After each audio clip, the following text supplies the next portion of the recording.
Chordata, phylum chordata कहते हैं।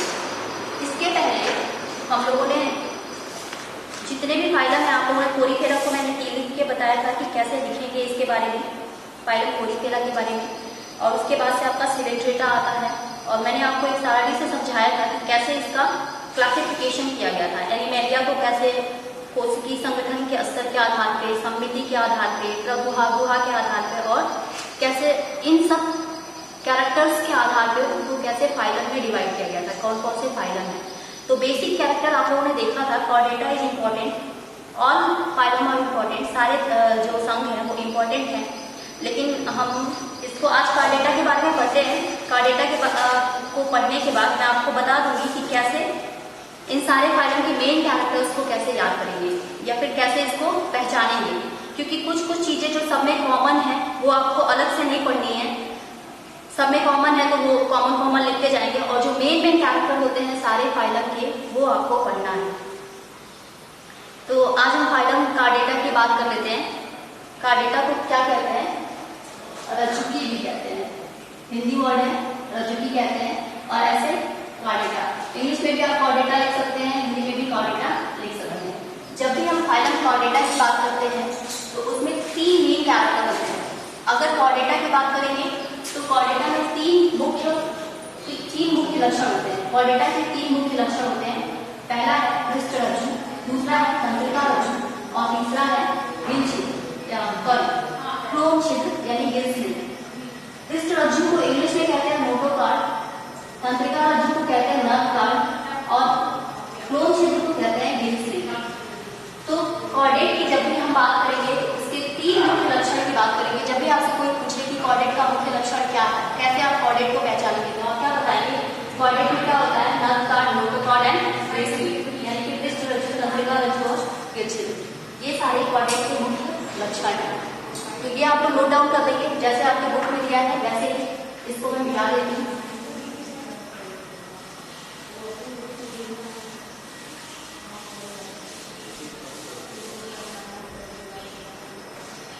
फिर हम देखेंगे कि जो कॉर्डेटा है इसको फर्दर, इसके बाद भी फिर इसका डिवीजन हुआ है, ठीक है। फर्दर इसको डिवाइड किया गया है कॉर्डेटा को उपसंघों में। कॉर्डेटा क्या है? संघ है, और उसके बाद इनको 3 उपसंघ में डिवाइड किया गया है, बांटा गया है, विभाजित किया गया है। देखिए कौन कौन से। पहला है आपका यूरोकॉर्डेटा, दूसरा है आपका सिफेलोकॉर्डेटा, और तीसरा है आपका वर्टिब्रेटा। यूरोकॉर्डेटा और सिफेलोकॉर्डेटा, इनको दोनों को एक साथ क्या कहते हैं? प्रोटोकॉर्डेट्स। जहां भी प्रोटो शब्द लग जाता है, प्रोटो शब्द लग जाता है, तो आप समझ लीजिए कि प्रिमिटिव टाइप कैरेक्टर उसमें पाए जाते हैं, मतलब प्रारंभिक अवस्था होती है उनके विकास की, यानी कि उनके डेवलपमेंट की प्रारंभिक अवस्था में ही होते हैं। कॉर्डेट्स तो हैं, लेकिन डेवलपमेंट की प्रारंभिक अवस्था में है आपके यूरोकॉर्डेट्स और सिफेलोकॉर्डेट्स। तो इसी वजह से यूरोकॉर्डेट्स और सिफेलोकॉर्डेट्स को क्या कहते हैं? हम प्रोटोकॉर्डेट्स कहते हैं। ओके, आपको क्या करना है? यूरोकॉर्डेट्स और सिफेलोकॉर्डेट्स के एग्जांपल्स तैयार करने हैं। कौन से यूरोकॉर्डेट्स में आते हैं, कौन से सिफेलोकॉर्डेट्स में आते हैं। अगर आप अपनी बुक को देखेंगे तो पेज नंबर 55 पे आपको दिया हुआ मिलेगा कि कॉर्डेट संघ को 3 उपसंघों में विभाजित किया गया है, that is urochordate, cephalochordate and vertebrate. ठीक है, वर्टिब्रेट को ही हम कहते हैं कशेरुकी। ठीक है, वर्टिब्रेट को हिंदी में कहते हैं कशेरुकी। ठीक है, कोई कंफ्यूजन मत रखिएगा, अगर कुछ डाउट होगा तो पूछ लीजिएगा नेक्स्ट क्लास में जब भी आप आएंगे। तो यूरोकॉर्डेट तथा सिफेलोकॉर्डेट को हम सामान्यतः क्या कहते हैं? प्रोटोकॉर्डेट्स कहते हैं। ये सभी समुद्री प्राणी होते हैं, समुद्र में पाए जाते हैं। कौन से? यूरोकॉर्डेट और सिफेलोकॉर्डेट। यूरोकॉर्डेट में क्या होता है? पृष्ठ रज्जु, जो आपके 3 मुख्य कैरेक्टर हमने पढ़े थे, nerve card, notochord and Gill छिद्र, यानी कि पृष्ठ रज्जु, और आपका पृष्ठ रज्जु के बाद से तंत्रिका रज्जु और क्लोम छिद्र, जिसको इंग्लिश में कहते हैं nerve card, notochord and Gill छिद्र। तो ये 3 मेन कैरेक्टर होते हैं, और 3 मेन कैरेक्टर्स के ही आधार पर इनको 3 उपसंघ में बांटा गया है, यूरोकॉर्डेट, सिफेलोकॉर्डेट, वर्टिब्रेट। यानी कि कुछ में ये कैरेक्टर जो आपके वर्टिब्रेट्स होंगे, यूरोकॉर्डेट्स और सिफेलोकॉर्डेट्स में भी पृष्ठ रज्जु कौन सी अवस्था में पाई जाती है, कौन सी अवस्था में नहीं पाई जाती है, तो यही हम लिखेंगे। तो जो यूरोकॉर्डेट होता है, यूरोकॉर्डेट में जो पृष्ठ रज्जु होता है पृष्ठ रज्जु यानी कि जो नर्व पार्ट होती है, सॉरी नर्व पार्ट नहीं, नोटोकार्ड जो होती है वो क्या होती है, लार्वल अवस्था, लार्वा की पूंछ में पाई जाती है। तो यूरोकॉर्डेट, जब हम यूरोकॉर्डेट की बात करते हैं,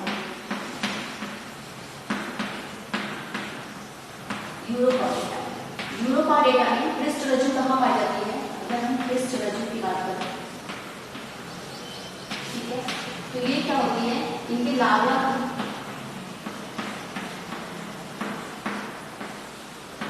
पूंछ में पाई जाती है, ठीक है, मतलब पूंछ में, आपकी पूरी बॉडी में, लार्वा की पूरी बॉडी में आपका पृष्ठ रज्जु नहीं पाई जाती है, बस पूंछ में पाई जाती है, ठीक है। तो आपने देखा है कि इसको क्या कहते हैं, प्रोटोकॉर्डेट्स कहते हैं, मतलब प्रीमिटिव टाइप कैरेक्टर आपके प्रोटोकार्ड्स के कुछ कैरेक्टर शो करते हैं, इस वजह से इनको कॉर्डेट फाइलम के अंदर रखा गया है, ठीक है।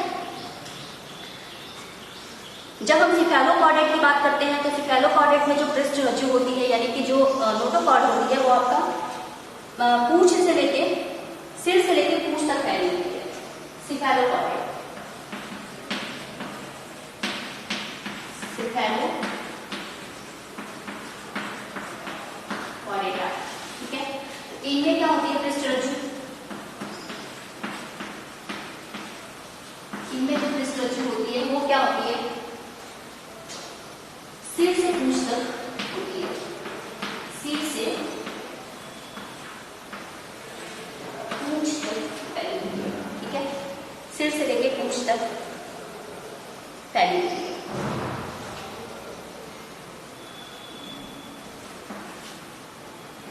सिर से लेके पूंछ तक फैली हुई है। तो हम लोगों ने देख लिया कॉर्डेट, कॉर्डेट को रज्जु भी कहते हैं। कॉर्डेट के तीन मुख्य कैरेक्टर क्या क्या है, नर्व पार्ट, नोटोकॉर्ड और गेस्ट्रिक, यानी जिस भी एनिमल के अंदर तीनों में से कोई एक ही पाया जाएगा वो कॉर्डेट के अंदर आएगा। कॉर्डेट को फर्दर फिर उसके बाद भी डिवाइड किया गया, यूरोकॉर्डेट, सिफेलोकॉर्डेट और ऑर्टिकॉर्डेट। यूरोकॉर्डेट और सिफेलोकॉर्डेट को हम क्या कहते हैं, प्रोटोकॉर्डेट्स कहते हैं, और जो प्रोटोकॉर्डेट्स होते हैं ये इसमें क्या हो गया, कॉर्डेट्स के प्रिमिटिव टाइप कैरेक्टर पाए जाएंगे। अब हम देखते हैं कि यूरोकॉर्डेट और सिफेलोकॉर्डेट को कॉर्डेट से कैसे डिवाइड किया गया, मतलब कैसे इसका डिवीजन का आधार क्या था।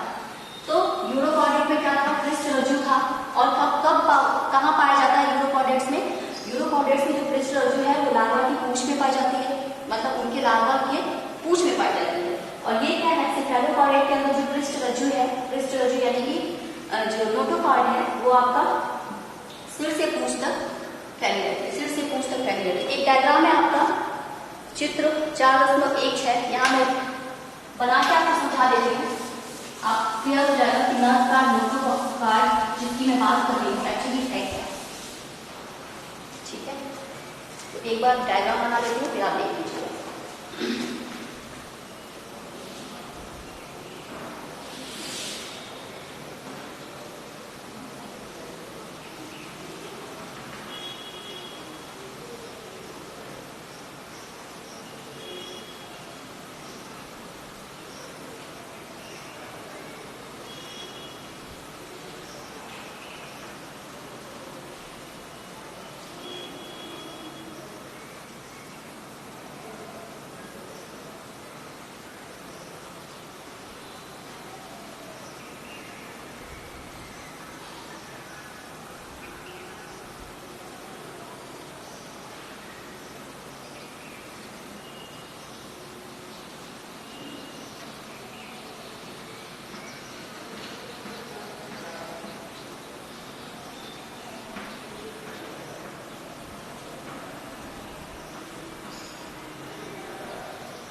ये अगर हम कॉर्डेट के लक्षण, 3 लक्षण की बात कर रहे थे, तो हम देखते हैं ये क्या है आपका।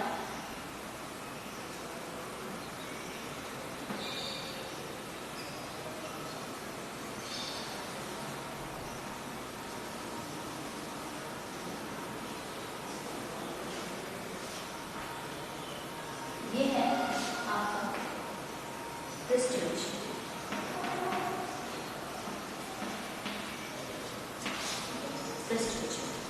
ये है आपका मेरुदंड,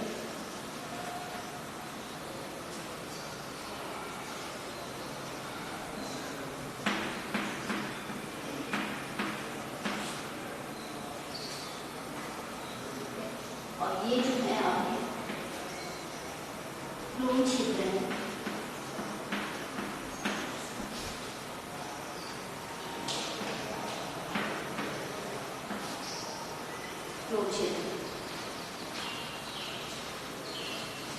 तो रज्जु की यानी कॉर्डेट की जो 3 विशेषताएं होती हैं, क्लोन क्षेत्र यानी कि गिल्स, ठीक है, गिल्स, ठीक है, ये आपके क्लोन क्षेत्र है।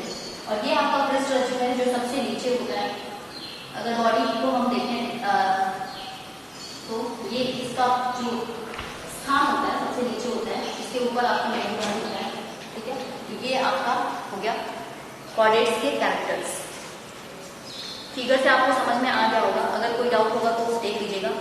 एक सारणी भी दी हुई है आपको रज्जुकी तथा अरज्जुकी में अंतर, यानी कि कॉर्डेट्स और नॉन कॉर्डेट्स में क्या अंतर है। तो ये आप देखेंगे, पढ़ेंगे तो आपको अच्छे से समझ में आ जाएगा। वर्टिब्रेट को देखते हैं, फिर आपको नर्व का नोटोकॉर्ड क्लियर है कि क्या बताया नोटोकॉर्ड। तो अगला हमारा है वर्टिब्रेट। देखिए हम लोगों ने यूरोकॉर्डेट और सेफेलोकॉर्डेट को देख लिया था। पहले हम लोगों ने देखा था कि कॉर्डेट्स में 3 मुख्य कैरेक्टर होते हैं, नर्व का, नोटोकॉर्ड और टिबियल स्लिंग, ठीक है। और उसके बाद से हम लोगों ने यूरोकॉर्डेट को देखा था और सेफेलोकॉर्डेट को देखा था। इनको कंबाइंड रूप से प्रोटोकॉर्डेट्स कहते हैं। अब हम वर्टिब्रेटा की बात करेंगे, ठीक है, उपसम वर्टिब्रेटा की। तो देखिए इसका मुख्य लक्षण अगर हम इन तीनों के अकॉर्डिंग देखें तो वर्टिब्रेटा को कशेरुकी कहते हैं। इसमें जो पृष्ठ रज्जु होता है वो पूरी अवस्था में पाया जाता है वर्टिब्रेट्स के अंदर। जब भी हम वर्टिब्रेट्स की बात करते हैं, कशेरुकी की बात करते हैं, तो क्या कहते हैं कि जो पृष्ठ रज्जु होता है, पृष्ठ रज्जु यानी कि नोटोकॉर्ड जो होता है, नोटोकॉर्ड या पृष्ठ रज्जु, पृष्ठ रज्जु ये जो होता है ये आपके भ्रूणीय अवस्था में पाया जाता है, मतलब एम्ब्रियो स्टेज में पाया जाता है, ठीक है। और वयस्कों में जो भी होता है आपका पृष्ठ रज्जु, यही आपका मेरुदंड में परिवर्तित हो जाता है। मेरुदंड यानी कि बैकबोन। आपको पता होगा बैकबोन क्या होता है। आप सबके जितने भी ह्यूमंस हैं, मतलब जितने भी वर्टिब्रेट्स हैं, तो वर्टिब्रेट्स के अंदर ह्यूमंस भी आते हैं, ठीक है। हमको अलग से फिर फर्दर डिवीजन होगा तो आप जानेंगे कि ह्यूमंस पर्टिकुलर किसके अंदर आते हैं, लेकिन हम वर्टिब्रेट्स हैं क्योंकि, और हम कॉर्डेट्स हैं क्योंकि हमारे अंदर भी क्या होता है, नर्व कार्ड और नोटोकॉर्ड पाया जाता है। गिल्स नहीं पाई जाती है लेकिन नर्व कार्ड और नोटोकॉर्ड हमारे अंदर पाया जाता है, ठीक है। तो जो मेरुदंड होता है वही आपका क्या हो जाता है, पृष्ठ रज्जु ही है जो बाद में कन्वर्ट होकर मेरुदंड बन जाता है वयस्क में, किसके अंदर, वर्टिब्रेट्स के अंदर, ठीक है। हम लोगों ने देखा यूरोकॉर्डेट्स के अंदर जो है वो आपका पृष्ठ रज्जु कहाँ, लार्वा की पूंछ में पाई जा रही थी। और फिर हमने देखा सेफेलोकॉर्डेट, सेफेलोकॉर्डेट में जो पृष्ठ रज्जु है वो कहाँ पाई जा रही थी, सर से लेके पूंछ तक पाई जा रही थी। और फिर हम लोगों ने देखा कि वर्टिब्रेट्स में जो पृष्ठ रज्जु है वो आपके वयस्क भ्रूणीय अवस्था में पृष्ठ रज्जु है, और जब वो वयस्क होता है प्राणी तो उसमें क्या होता है, ये कन्वर्ट हो जाता है आपका मेरुदंड में, ओके।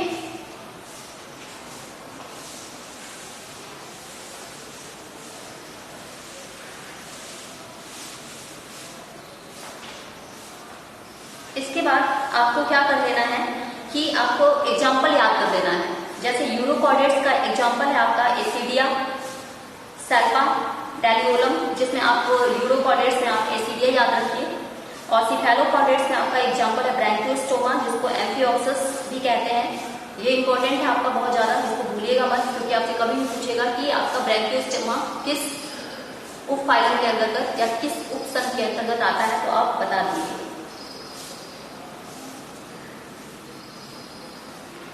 अब इसके कुछ और कैरेक्टर हैं जिनको हम देखेंगे वर्टिब्रेट्स को। तो जब भी हम वर्टिब्रेट्स की बात करेंगे तो इसके अंदर क्या होगा, वयस्क अवस्था में मेरुदंड होगा, ठीक है। कशेरुकी रज्जुकी भी होते हैं। एक क्वेश्चन आता है कि कशेरुकी जो होते हैं यानी कि वर्टिब्रेट्स जो होते हैं रज्जुकी भी हैं, किंतु सभी रज्जुकी जो होते हैं वो कशेरुकी नहीं होते हैं, ठीक है। सभी रज्जुकी कशेरुकी नहीं होते हैं। रज्जुकी यानी कि कॉर्डेट्स, ये आपका क्वेश्चन पूछता है हमेशा, कॉर्डेट्स। तो सभी कॉर्डेट्स जो जितने भी वर्टिब्रेट्स हैं, कशेरुकी यानी कि वर्टिब्रेट्स,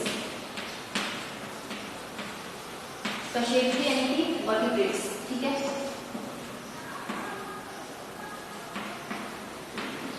वर्टिब्रेट्स, वर्टिब्रेटर या वर्टिब्रेट्स, ठीक है। तो जो जितने भी वर्टिब्रेट्स हैं वो कशेरुकी हैं, कॉर्डेट्स हैं, लेकिन जितने भी कॉर्डेट्स हैं वो कशेरुकी नहीं है। तो नहीं होंगे क्योंकि अभी हमने देखा कि कॉर्डेट्स के अंदर क्या आता है आपका, यूरोकॉर्डेट, सेफेलोकॉर्डेट और तब जाके फिर आपका वर्टिब्रेट यानी कि कशेरुकी। तो यूरोकॉर्डेट और सेफेलोकॉर्डेट का आपका कशेरुकी के अंदर नहीं आता ना, क्योंकि उसमें क्या है, पेमिकोटाइल कैरेक्टर जो उनका पृष्ठरज्जु है, एक में पूंछ में पाया जा रहा है, एक में सिर से पूंछ तक पाया जा रहा है। इसमें क्या हो रहा है, पृष्ठरज्जु का कन्वर्जन हो रहा है, कन्वर्ट होकर वो क्या हो जा रहा है, बैकबोन में परिवर्तित हो जा रहा है, मेरुदंड में परिवर्तित हो जाता है। तो आप लिख लेंगे इसको भी, पढ़ के लीजिए। अब हम देखते हैं कि वर्टिब्रेटा को फर्दर कैसे डिवाइड किया जाए,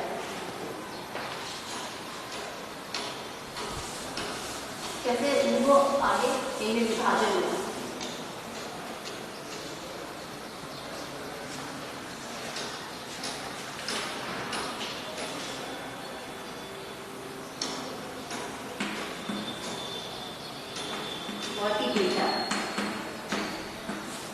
वर्टिब्रेटा यानी कि कशेरुकी। तो इनको, ये क्या है आपका उपसम, उपसम वर्टिब्रेटा। इनको फिर डिवीजन में बांटा गया, कितने डिवीजन में, 2 डिवीजन में।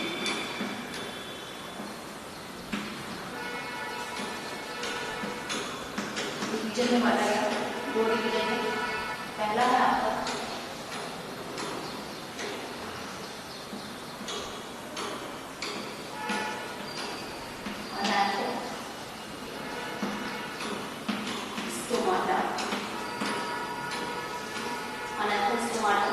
और दूसरा आपका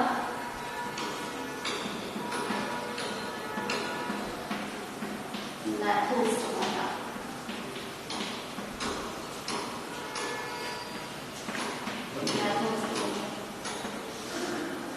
तो फर्दर 2 डिवीजन में बांटा गया वर्टिब्रेट्स को, अनैथोस्टोमेटा और नैथोस्टोमेटा।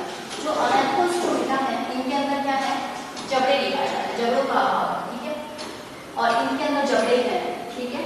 तो वर्टिब्रेट्स को फिर डिवाइड किया गया कि जहां जबड़े नहीं है उनको क्या कहा गया, अनैथोस्टोमेटा, और जहां जबड़े हैं उनको कहा गया नैथोस्टोमेटा। तो इसमें बस आपका एक ही वर्ग आता है, एक वर्ग आता है, वर्ग यानी कि क्लास, एक वर्ग आता है और वो होगा साइक्लोस्टोमेटा, साइक्लोस्टोमेटा,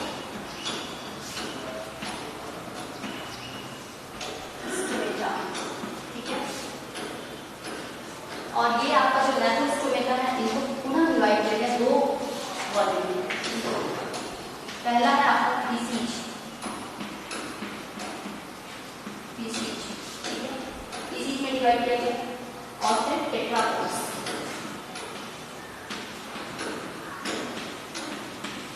टेट्रापोडस या टेट्रापोड्स, इनको फिर डिवाइड किया।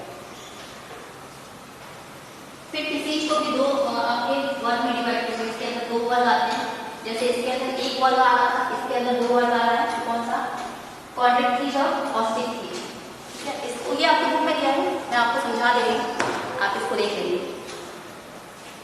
देखिए वर्टिब्रेट उपसम को फिर से विभाजित किया गया डिवीजन में, 2 डिवीजन में। पहला डिवीजन क्या है आपका, एनाथोस्टोमेटा, और दूसरा डिवीजन क्या है, नैथोस्टोमेटा।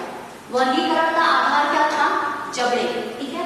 जिसमें जबड़े पाए जा रहे हैं उनको क्या कहा गया, नैथोस्टोमेटा। जिसमें सुविकसित या जबड़े पाए जा रहे हैं, विकसित है, सुविकसित है, ये अभी नहीं। जिसमें जबड़ा है उसको नैथोस्टोमेटा, जिसमें जबड़ा नहीं है उसको अनैक्टोस्टोमेटा। इसके अंदर सिर्फ एक आपका वर्ग आता है यानी क्लास आता है, वो क्या है? साइक्लोस्टोमेटा। ठीक है, तो ये याद करना इसको आसान है। साइक्लोस्टोमेटा का आपका एक उदाहरण है पेट्रोमाइजम, इंपॉर्टेंट है, रख लीजिएगा। इसका एग्जाम्पल है आपका पेट्रोमाइजम।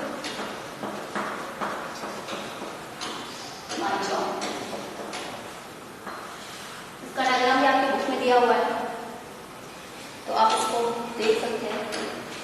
पेट्रोमाइजम ये इसका उदाहरण होता है। और उसके बाद से आपका आता है पीसीज। पीसीज में आपका पीसीज यानी फिश, जितने भी फिशेज हैं वो पीसीज में हैं। इनको दो वर्ग में बांटा गया है। पहला है आपका कॉन्ड्रेक्ट फिश और दूसरा है ऑस्टिक फिश। उसके बाद से आपका आता है टेट्रापोड्स। तो आपको कॉन्ड्रेक्ट फिश ऑस्टिक फिश भी पढ़ना है। इसमें एक में कॉन्ड्रेक्ट फिश जो होता है उसमें क्या होता है कि ये जो होते हैं टार्पीडो आप लोगों ने देखा होगा, जिसमें विषदंत वगैरह पाए जाते हैं। इनके जो जबड़े होते हैं बहुत शक्तिशाली होते हैं, ये फिश जो होती है। ठीक है, और इसमें क्या होता है विद्युत अंग होते हैं, कुछ अपनी सुरक्षा के लिए विद्युत अंग होते हैं। इसमें एक मुख्य कैरेक्टर वायु कोश नहीं होता है। जो आपका फिशेज को दो वर्ग में डिवाइड किया गया, याद रखिएगा, दो वर्ग में डिवाइड किया गया। पहला है आपका कॉन्ड्रिक फिश और दूसरा है आपका ऑस्टिक फिश। कॉन्ड्रिक फिश में क्या हो रहा है, आपका वायु कोश नहीं पाया जाता है, वायु कोश अनुपस्थित रहता है कॉन्ड्रिक फिश में। इसी वजह से ये जो एनिमल्स होते हैं, जो फिश होती हैं, वो लगातार तैरती रहती हैं ताकि वो डूब ना जाए। ठीक है, और फिर आपका ऑस्टिक फिश, दूसरा आपका आता है ऑस्टिक फिश। ऑस्टिक फिश में क्या होता है कि इसमें वायु कोश पाया जाता है, इनकी जो बॉडी में वायु कोश पाया जाता है, तो इनका डूबने का उतना खतरा नहीं रहता है। ठीक है, तो इसके आपके जो कॉन्ड्रेक्ट फिश है उसके एग्जाम्पल है स्कॉलियोलॉन, और ऑस्टिक फिश है उसका एग्जाम्पल है आपका हिप्पोकैम्पस सिस्टम। ठीक है, अब आपका टेट्रापोड्स आता है। टेट्रापोड्स को हम नेक्स्ट क्लास में पढ़ेंगे, और नेक्स्ट क्लास में मैं आपको ये भी बता दूंगी कि और अन्य जो आपके फाइलम है उसको कैसे पढ़ा जाए। तो आप लोग इसको अच्छे से पढ़िएगा, अपनी कॉपी पे नोट डाउन करिएगा, और अगर कोई दिक्कत फिगर के साथ नोट डाउन करिएगा, और अगर कोई दिक्कत आती है तो आप अपनी क्लास में मेरे से पूछ लेंगे।